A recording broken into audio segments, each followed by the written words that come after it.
Cebuano, maayong buntag sa mga Ilocano na ipagabigan.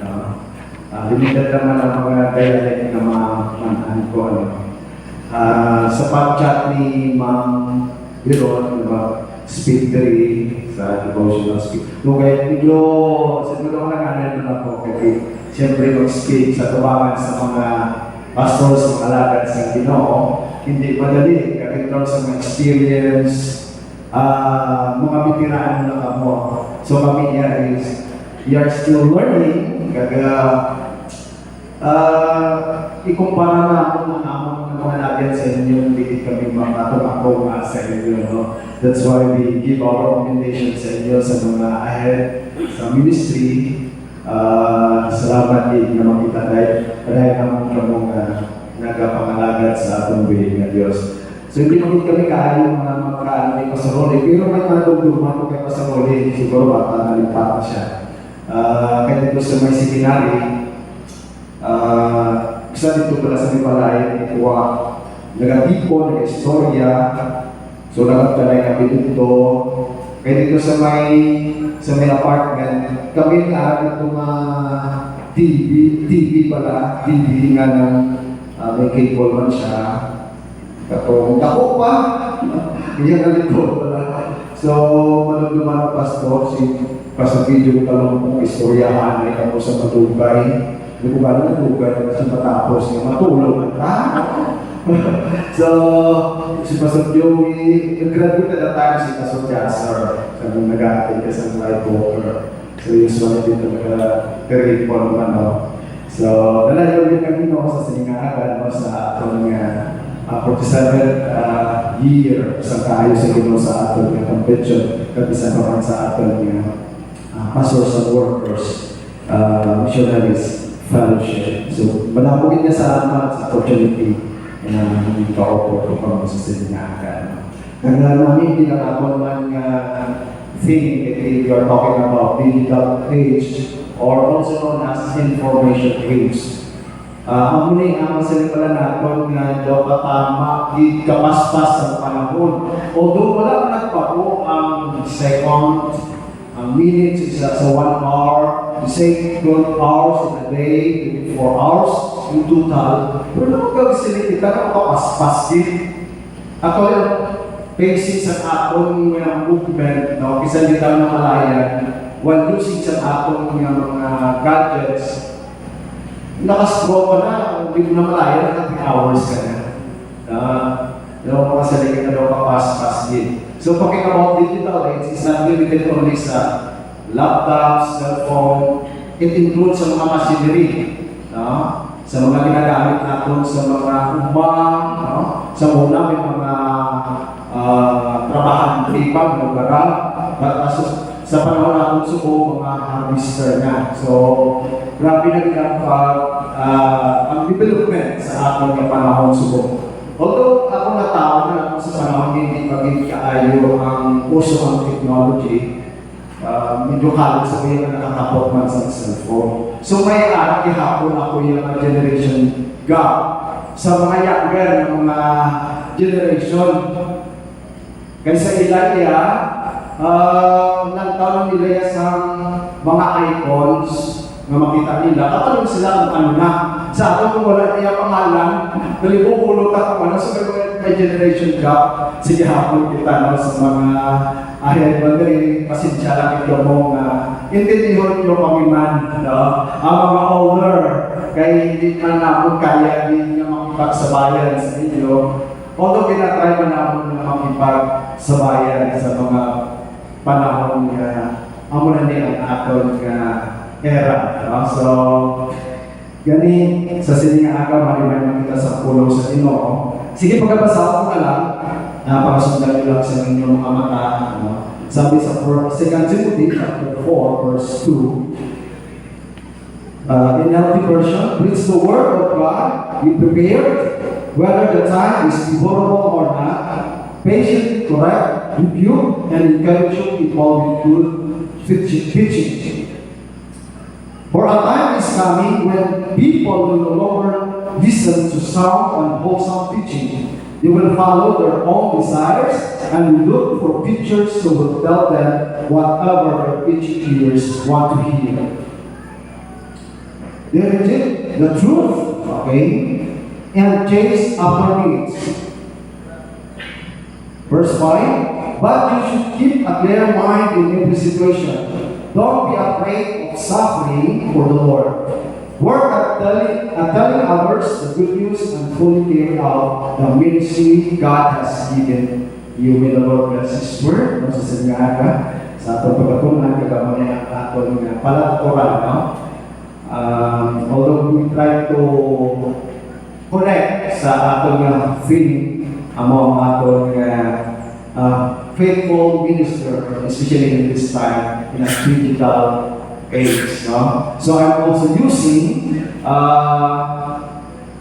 usually kung mag-print sa akong nagagamit din ako cellphone or yung tablet ko din. No? Kaya kung printed, ang problema ko hindi ko na makita.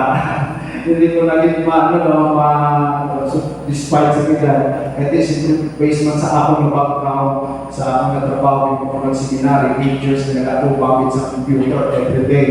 So, nagabot din ang point kapag printed, so that time wala pa akong ipara, hindi na ako maklaro. Until such time na ipara ko para makita lang din. No? So,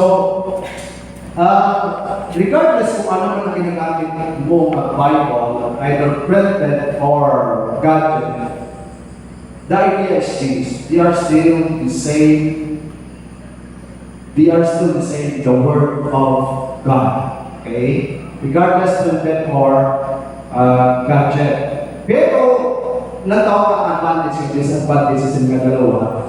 Kung printed, and I still encourage printed, yung mga printed ang mga sa balay, NLSB, NLT, ang ginagamit ng mag-study is that NLSB, getting large print siya, and ginabasa ulit-ulit din sa room ko. The good thing for printed Bible is, ang ibang mga notes dito, hindi siya pala kasi hindi mo makoruption what yung pera mo sinakapilipin. Bisa mapatay ka na, your generation, your apo, mabasa nila. Ayaw mo pala yung pinmansion sa nakapag katatay, sa nakapag lolo. So, that's the beauty, may ma-preserve ang ibang mga notes. So, still encourage yung printed para ma-remember Manila. Sa wala na kita rin sa mga. The problem with technology is the moment makurap siya, wala gina. Wala gina. So that's the disadvantage sa gadget. That's why it's still good to mag-notes kag ginapakapan na ito.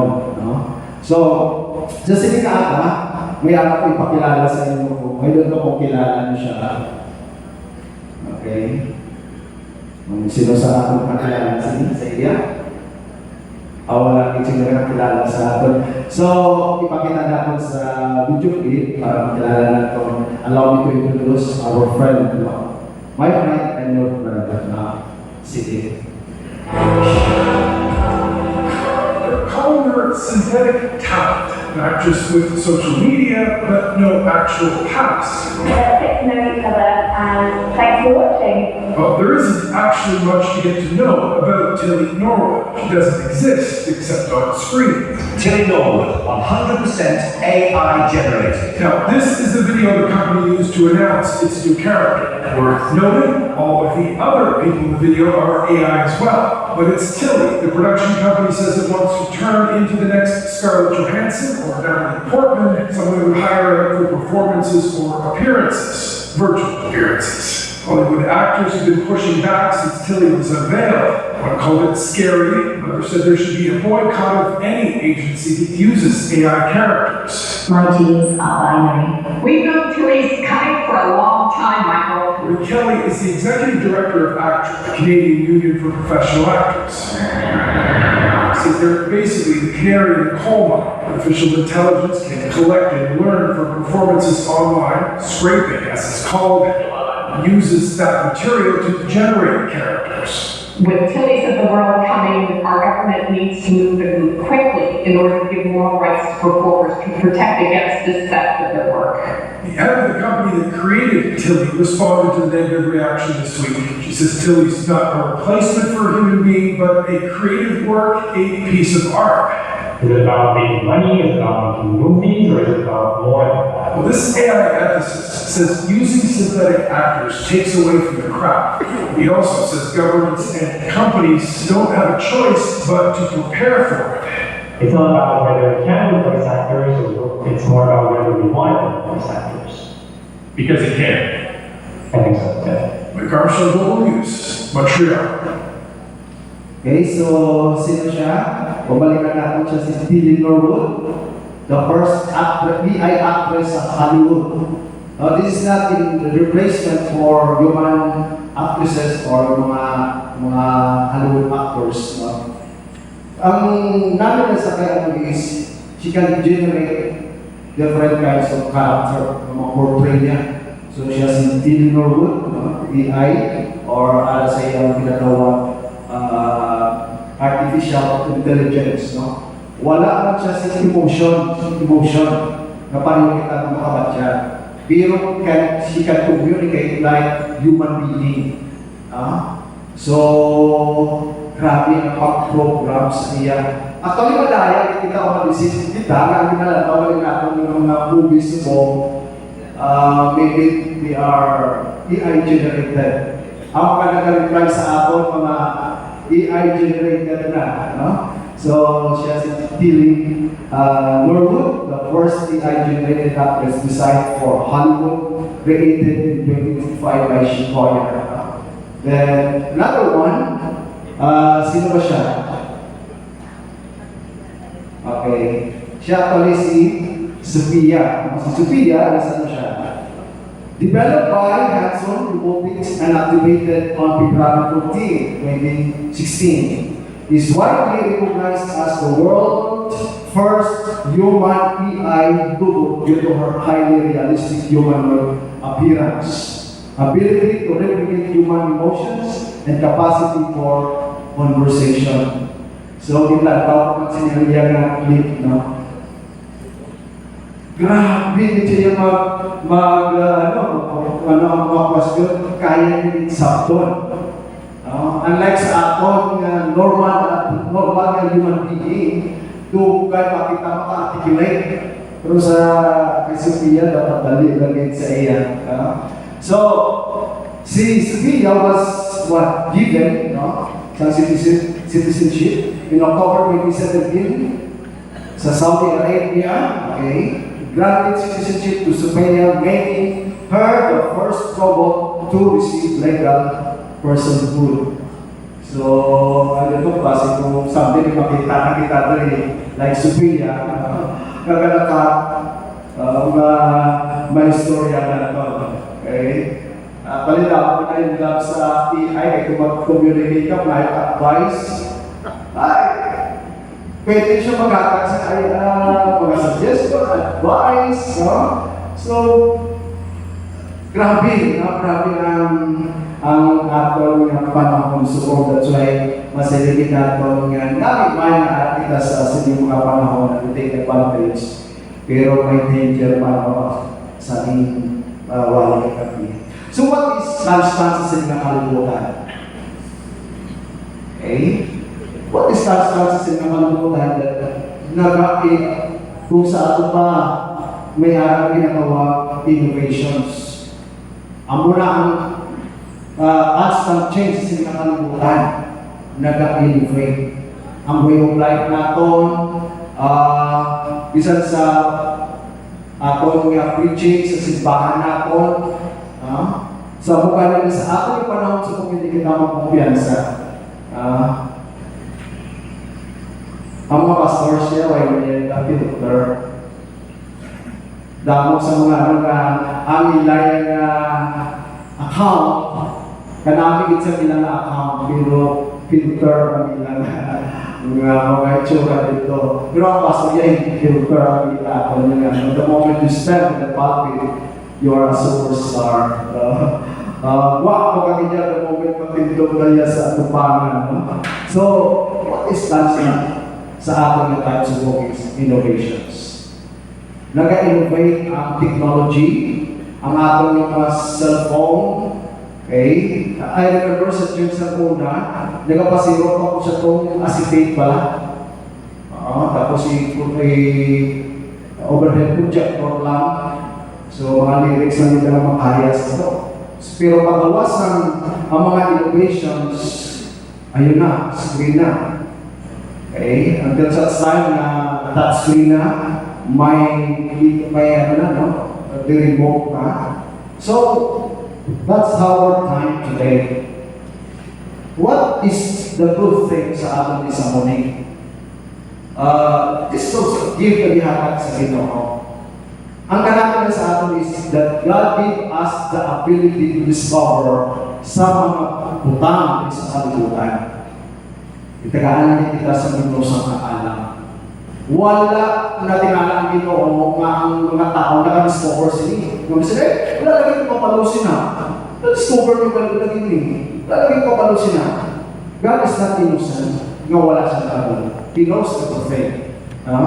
So, take advantage of technology, but be careful. So, I know hindi man dali makipagsabayan sa mga panahon. Kung hindi mo kita makipagsabayan, maulahin din kita. Maulahin din kita pag kailangan din natin sa somebody to do it for us. So, that's the gift. God give us dominion. Kaya siliman sa Ginoo sa Psalm 24 verse 1, the earth is the Lord's and everything in it. So, giharap natin sa Ginoo sa atin as a privilege to enhance. Not can create ang technology to aid human being, not to be dependent. Iba kasi yun eh. Dalawang bagay yun. Ang technological determinism, meaning ganito yan siya. It is the technology that shape our values, our culture. And that's dangerous. The moment technology will shape your values. Another naman is yung social productivism. Ang social productivism, it is human being who control technology. Meaning, ginawa ang technology para mapapaspas ang mga gulahan mo suited for your needs, not to be dependent. Okay? So, I hope makita niya ang gitagaan sa Ginoo sa wisdom not to be controlled by technology. Pero sa mga time nato, makita naman sa mga kabataan nato, kapag wala na sila sa mga gadgets sa technology, as if, sila, abulito na, medyo maputayan sila kung wala sila sa gadget. So, yun ang, we are not to allow technology to take control, to take over sa ating ministry. Still, we are the one, we are to use our wisdom, nga gamitin tayo ni suited para mamit nato kagabay po ang atong ministry. Pero, despite ang nag-advance sa mga technology, God give us, wala siya nagsalit sa aton o gibigyan sa aton ang mga God. What God entrusted sa aton is in 1 Thessalonians chapter 2 verse 4, sabi niya, on the contrary, we speak as those who are approved by God to be entrusted with the gospel. So, wala yung iwan, naging salit ang Ginoo sa imo, sa mga alagad sa Ginoo, sa iyang mga disciples, sa mga churches. Hindi technology ang ginsalit niya sa aton. But, we are entrusted by the gospel. Anong sabi niya? Heaven and earth will disappear, but my words will never disappear. Isaiah chapter 40 verse 8, sabi niya, the grass withers and the flowers fade, but the word of God, of our God, stands forever. So magpabilib, despite ang technology mag-advance, kayo mag-innovate, but the Word of God will stand forever. It will remain. Meaning, as I try to reflect and understand, meaning the Word of God is unchanging. Sino ba sa aton nga naka-excited kita may gadget kita? Amo na ang problema sa mga panahon nga may mga innovations. Kaya ang imo nga gadget subo, media, amo na ang brand. Pero months lang, obsolete na. Luma na siya. Hindi na yan bago. So do not invest, magawas ang isa ka technology, then magwa ka dahil is not wise. Wait. So kung magsalita kita ang changing, something that will never change, something that will stay forever, will never fade. So the Word of God will remain what? Hindi siya mag-obsolete. Pareho sa aton ng mga gadget na nag-obsolete siya. Hindi boring ang Bible kung basahon ka. Kita, kabisapon kita kung wala kita sa mga bagay natin makakaya kong ipag sa bayan. Pero the truth behind is, the Word of God will never become obsolete. It will always be fresh and new. Muna ang tulong sa Ginoo na may mga revelation to chat. Then, ang tulong sa Ginoo is what? Absolute, non-negotiable. Amo na ginaya. The Word of God is amo na ang standard for all of us to follow. Not our own standard, your culture, my culture. No? We are all under the authority of the Bible, which is our standard sa ating existence sa kalabutan, something non-negotiable. We are the ones submitting to the Word of God. So absolute siya. Hindi ni pareho lang sa kawas nila, hindi ka ka sa sangaliti o you try na ma-negotiate. The Bible is non-negotiable. The law of God is non-negotiable. It should be implemented and it should have that authority over us. Finally. Meaning absolute, no alteration. So, yun na talaga siya.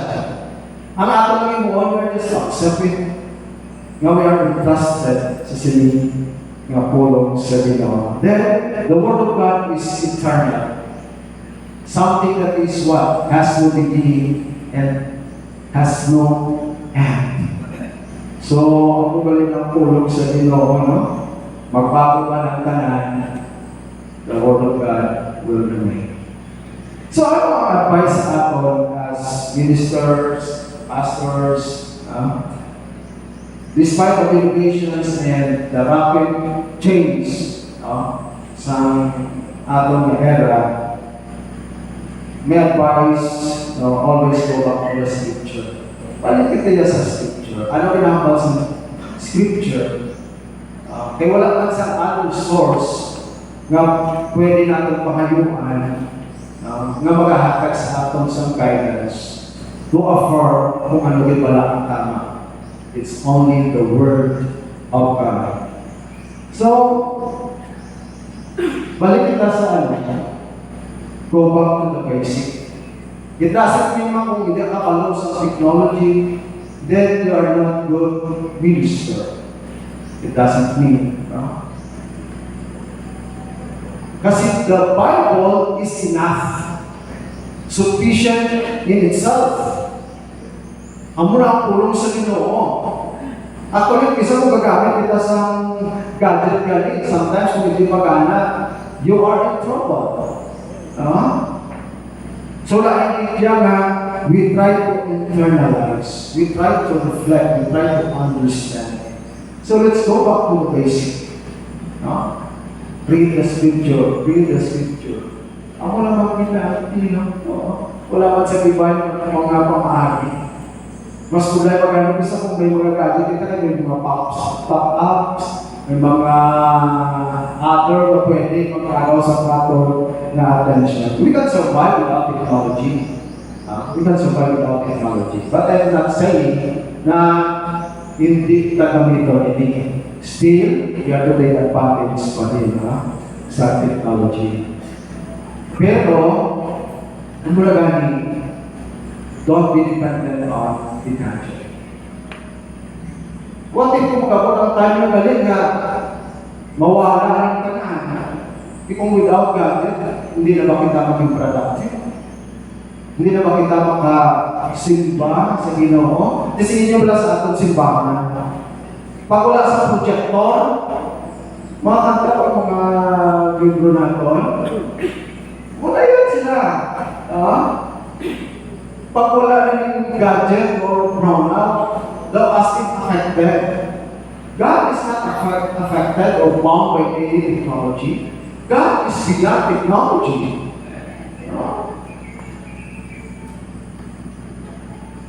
Depende na lang maging siguro sa perspective natin kung paano natin i-appreciate kung ano ang available na may harap.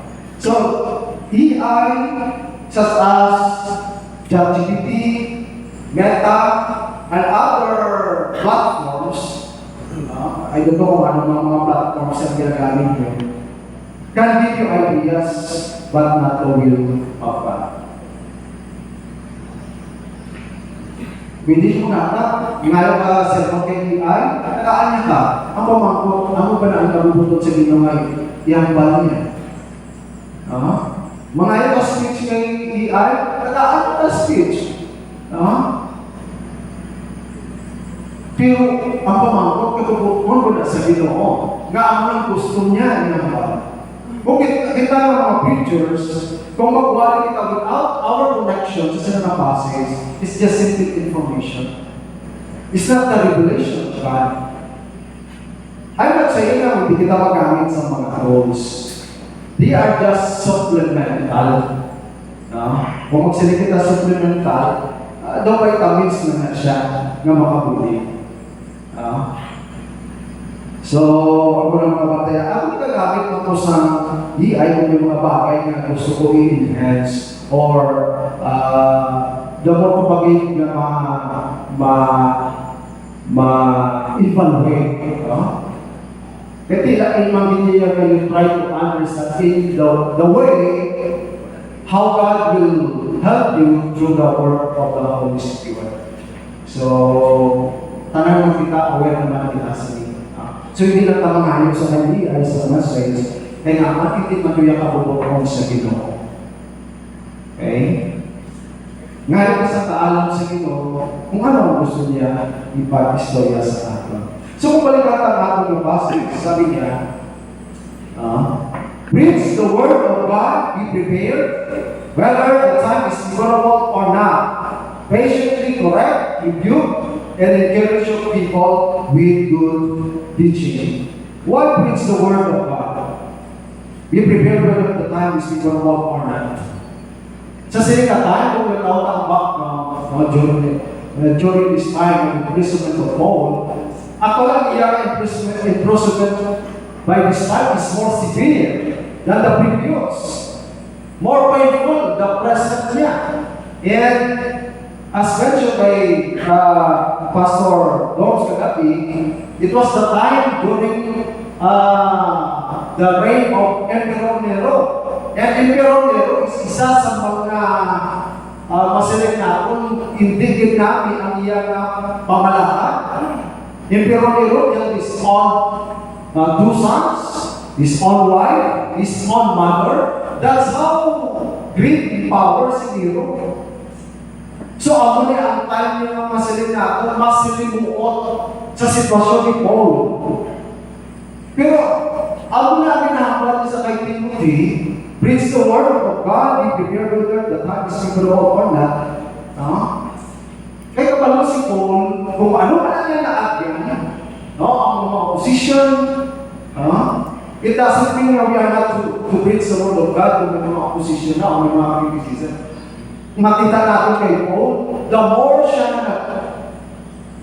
Nagwali sa tulong sa Ginoo, kung basawag yan ako ng kung ako sampak man sa pinabasa ko ang meaning ng mga chapters, no? Chapter 1. Masalit na ako ba? Grabe ka lisod ang tani Polo. To be a Christian is not a playground. It's really a battlefield kung isang ako na taong inang sitwasyon. Pero makita natin ang boldness sa pag-preach ni Paul kay kaaman sa iyang sitwasyon. Andiyan si John, si Andres, that opposes Moses. And the same experience that Paul will experience, oppose ko siya. Andiyan si Alexander, the metal worker. Kung ma-discover natin sa silang chapter 1, sa chapter 4, everybody deserted Paul. Nobody defended me. Ako na nga nakasilipin si Paul. The Lord stood with me, even if everyone wants to destroy me. Ako na yung minister, no? Kung makakapag-criticize pa kita, mas tapala kita, di na natin mapadayo. So we can learn from Paul saying to Timothy, nga, kung ikaw man magahimot sa siling mga butang, Paul is saying it is also certain. The moment you come to Christ, there will be opposition. There will be people who will give you pain. So ako ni ang iyang situation sa singatan. People are proud, disobedient to their parents, abusive, ungrateful, unholy, without love, unforgiving, and slanderous. People will love money. So, how can you be an effective minister kung gano'n lang yung how to control? That's why Paul is saying, preach the word. Ang palakatawag mo, preach the word of God. Kung magsalita kita, favorable or not, no, it's self-explanatory naman ang lumanin nga. Favorable or not, we are mandated to preach. So, natin mo, then we have to be ready. Basta preach wala na, preach the word of God.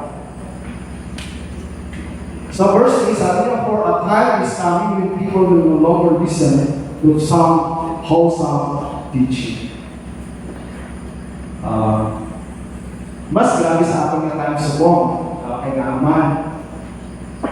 Nakatulog pa man sa inyong mga libro, pero expose sila sa gawas. At ang mga kabataan, wala naman sila ganito ba? Porque hindi sila tulo si YouTube. So the best teacher sa atong panahon sa si YouTube. Sa kung hindi natin tuturuan natin yung mga libro, natin yung mga kabataan, din si YouTube. The Word will teach them. If we are not to be intentionally na magpunto sa atong kabataan. So, anong experience for a time is coming when people will no longer listen to some wholesome teaching. They will follow their own desires and will look for teachers who will tell them whatever the preaching ears want to hear. So this is the situation of Paul. If Paul will talk about the scripture, if it is against their own will, ay hindi namin interesado siya. Dito ka na lang. Maybe sa oras o sa inyo, na-experience mo kang masakatan ka mo, padulo na si pastor, sirado ng balay, wala siya diri. So, dapat mo mga pumaagi to prevent you not to come. Kaya yung intention to come, to speak, no, sa what is true, yung hindi sila interesado. Mas interesado pa mga tao sometimes to those who are in genuine, yet they are what? Wolves. It's ako rin ligid sa akin sa bunga to be true, mas dali ako pinsi. Sa nagalantaw kita kayo na sa clip, kung lang taon na ako, daw hindi ka na kita pati kita na real human being si Tito Robo. Pero naman sa tao natin ay hindi ganun siya. So, this is our time. Technology can also be used by the enemy as also as platform to promote what? Ngayon din natin wala sa power of truth. So, sige lang, imuwanan ko na natin ang report. Even if people are not interested, keep going. Keep preaching. Kaya muli nga bago po sa kay Timothy.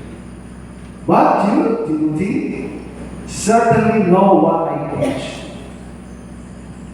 Amuni, wala nakuha si Paul dito sa internet o sa kay EI kung ano yung advice niya sa kay Timothy. Paul is speaking from his heart. A true father speaking to his own son. Sabi niya, certainly know what I teach. This is foundation. This is foundation. Hindi na kamo magkalipati sa intutro, sa inyo ni pastor, o sa church, sa mga leaders. Dito na kamo sa syudad, sa eskwela kamo, hindi kamo magkalipat sa ginhampal at sa intutro na mo sa inyo. Refers to the Bible. Kaya hindi naman control at all the time na we go together. There will come a time na mag-separate tayo. For Paul, kung magabot ko ng time na si Timothy mag-perform sa mga ministry, now, the foundation or the truth na batian niya kay Paul, ang galing ginahapan ni Paul, now, I experiencing it. So, ano lang namin, no? Sa una ako Bible study ko dito sa may likod sa Jampo kani, dito sa CSSC, Critical Software Consultancy. Pinabriefing ko ng ako ng bata, ay kung mag-abi kami sa SM. Pero ang bata abi, kung may makita na siya, tulog niya din. Kung kaya na tayo manipulate, maligid na siya. Kaya lalo na kung may mga events na pinabuhin niya nga, gaya din pa, kapag ibig ni hata, ibigin siya ni hata, kaligid na. So, kinahin mo, alin pa lang sa may balay, nakawala tayong pera, ha? Kung daan tayo mamaya sa SM, nagtawin mo lang, wala tayong mabili. So, doon man, pag ako wala nito kali lang sa SM, kasi mag-ibig kami dito. Dito ko kami magsakay ng Islamok jeep. Di ba tatay wala tayong pera na oo. Nakanabanan na kaya nag-ibig. Dito pa lang anay, before na lahat, nasita na siya.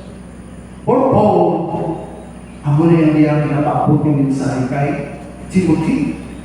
Ginahatag niya na daan ang briefing for the future na possible na maaga ni Timothy na kaangay sa kay Paul. Paul is speaking from his heart. Ay nga man, sa ato yung tayo. Kung kumapatihan niya lang sa iba, sino common sila sa atong fake news. Kung hindi ka kaya mag-evaluate kung si Saon, madalapit kita niya. So kung hina ang foundation natin pagalit sa atong yung mga people, although hindi mo na ako na-control, pero iba pa rin yung nag-intention na kita nakampala, ano nga sa ilang, kumapit sa loob, no? And you did it to God. Kaya naman, expose na sila doon sa gawas, you will hear. Tukod yun pa, ako na. Dito na kami nga, no? Ano ba mga pictures ko? Alam mo na, no? Lalo na sa ating current situation ko. Alam ko na matalino kayo, pero kung minsan pinagawa tayo, bubo. Walang gano'n, no? So, be aware of fake news. Meaning fake news ang mga putang na hindi tukod. Pero still, others still spreading that message to deceive people. So hindi naman na gusto ni Paul may tabo sa kay Timothy, kaysa sa mga ulaka, nga, huwag ka na nagabal si Paul ka ang nihaw. Tali nagabal siya sa Paul ka ang galit ni. Namin na nakahampak na, tigawin, willing ka ba ba? So at least in his own understanding, now he or she will what? Do that kind of ministry. And that's a true or will produce genuine workers. Sabi niya, they will reject the truth and chase after means. Sakit kaya yung rebuke, correct? Kita kanina pastor, pala na kita sa mga muslim, hindi naman nabibig na nalagan. Sabi na, ikaw ka na, wala na, sila. So, we are also willing to be corrected.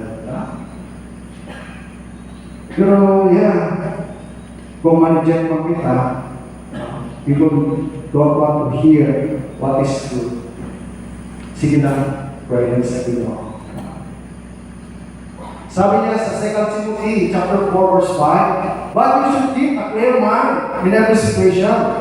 I read the next statement, don't be afraid of suffering for the Lord. Ready mo kita sige. Naginambal Paul, don't be afraid of suffering for the Lord. Work at telling others the good news and fully carry out the ministry God has given. Are we ready? Don't be afraid of suffering for the Lord. This is what Paul is saying for Timothy. Don't be afraid of suffering for the Lord. And that's true wealth, and that's true ministry. Maybe in the eyes of man, you can know where you be, but in the eyes of God, no. That's doing the will of God is hard, but it is costly. Ako kayo hindi kasi allow to quote, I think last na-mention, I think Pastor Patrick said. Ako kayo hindi lang sila are those ministers where courage is built as you grow in your sense of calling. Importante kini kung naintindihan mo yan ang calling mo. Intindihan mo makakaari ka rin. Intindihan mo makakakas seminary. Kaya din seminary kung pinula ka lang, ikaw awit mo. So, grabe ka magawas. Pero kung naintindihan mo, now you are willing to suffer. You are willing, despite through ups and downs. So, ano kayo mong nangit sini is what? Those who understand their calling. Ang pamamang sa salingkaran, do you understand what's your calling? Why you are in the ministry? Why people will reject you? Why people will give you pain? That is your calling. We are also praying for that. Makalimutan ako, kasi naghandle na ako sa simbahan for how many years na gawa. Hindi kita pareho sa inyo. Pero kapag din ang full-time ako sa SBC, sabi ko daw, wala ka nagawa stress sa teaching. Kaya church, grabe ko ng stress. Paano ko kituhandle na sa simbahan? Kaya more on attitude ka, pero diya ang ibong ang deal. No? Ako ibong niya sa ministry, ito rin ang lahat. Pero to address attitude, character, no? Tawag na pinakabudlay. May isa na yung mga sa inyo na hindi ko pabusin na niya. Kung may influence sa simbahan, ang ministry mo yun, slow down, pinaiyak. Humihina ka lang din, no? So, sa mga pastors and workers, thank you so much for your passion, for your dedication. All out work. For the sake of the gospel. Kaya kung hindi naman ay kumuha namin, sabi sa Romans chapter 14 verse 12, so that every one of us shall give an account of himself to God. So to preach the word of God is a big comfort. Not only for pastors, but for all the believers. So ang encouragement sa aton, is this, reach out. Ang balakatapan mo, reach out. With shouting. I want to get down. I will post this our devotional this morning. I know kabalawan mo si Isaiah kung sino siya. Sino siya? Siya si Charlie Kirk. He died because he preached the word of God. He died because he preaches what is true. Ang si Charlie Kirk, ang iyang legacy. I'm not saying parang yung may tapos sa atin, no? Pero kapasok dito ka sa area ka wala, kapasok kayo ano ka din, no? Magkagamit ka sa ilo sa wisdom kung paano na. Charlie Kirk kaya him, yung ideology niya. He died because he preached the word of God. We don't die for the gospel, we die for the gospel. Why kasi kung we don't depend on God? The gospel itself has the power and sufficient. We are just going to preach the word of God and nothing. And I hope this morning, keep on preaching. Even if everyone will not agree with you. Thank God, sitting Paul, God is with me, is with me. The moment you preach on, God will still with you. May the Lord bless you. Maraming kita. Ginaw salamat Lord sa imo ginawang message sa mga halaga. Hindi Lord madali na magiging mo halaga. Pero salamat Lord kay natilihan na mo our calling to preach your word. Lord, these servants of yours, salamat sa ginamit ng mga kinabuhi sa kanilang dedication to preach your word. Sometimes, Lord, sacrifice nila their own family, their own resources, their own availability, their own time, just because we know there are people who need you. Because there are people na dapat madating din sa kamatutuhan. Then the Lord God sa mga missionaries, pastors, and workers we know, keep on telling the truth. And the Father promises new day for the people of life all over. In Jesus' name. Amen.